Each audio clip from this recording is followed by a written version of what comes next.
So in this first tab, you have one equation where it's already set to a variable.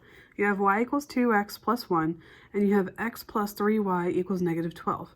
So because this first equation is already set to a variable, what you can actually do is take the expression that y equals and substitute it in for y.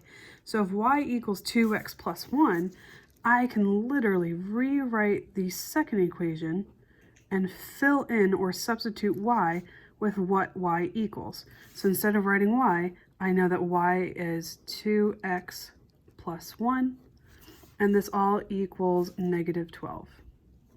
So now I can solve from here for x and y. So that's if one equation is already set to a variable. Sometimes it's x, sometimes it's y.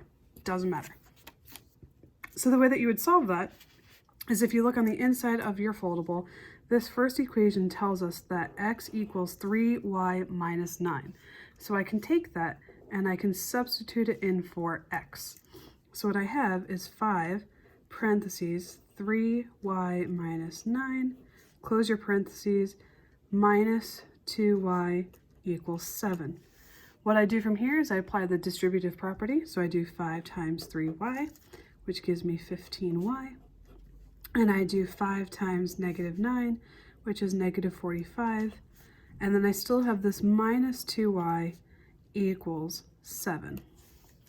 From here, I can combine my like terms. So I have 15y minus 2y, which is 13y. So 13y minus 45 equals 7. My goal right now is to solve for y. So I'm going to add 45 to both sides. So 13y equals 52. Divide both sides by 13. So y equals 4.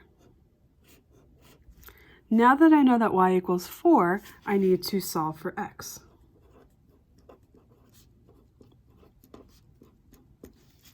So the easiest thing to do is, since this first equation already has x equals an expression, I can take this term for y, plug it in, or sorry, take 4, plug it in for y, and then I'll automatically have what my x value is. So for example, if I write x equals 3 parentheses, instead of y, I'm substituting 4 because I know that y is equal to 4. So I have 3 times 4 minus 9. So x equals 3 times 4 is 12. 12 minus 9 is 3. So x equals 3. So my solution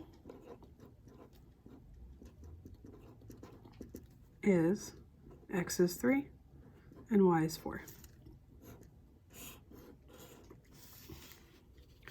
Okay, over here, I have two equations. I have negative 6x plus 3y equals negative 12, and I have y equals 2x minus 4.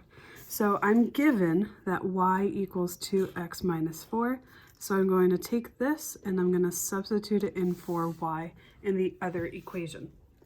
So what I get is negative 6x plus 3 times 2x minus 4. I'm taking what I know y to equal and substituting it in for my y, equals negative 12. So from here, I apply my distributive property. I have negative 6x plus 3 times 2x is 6x. 3 times negative 4 is negative 12, equals negative 12. From here, I combine my like terms, so negative 6 plus 6 is actually 0x, so I don't even need to write anything. So really, I'm left with negative 12 equals negative 12. Because this is true, I actually have infinitely many solutions.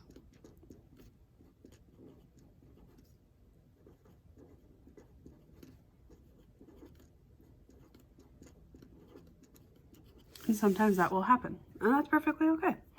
So that is how you solve a system of equations using substitution if one of your equations already equals a variable.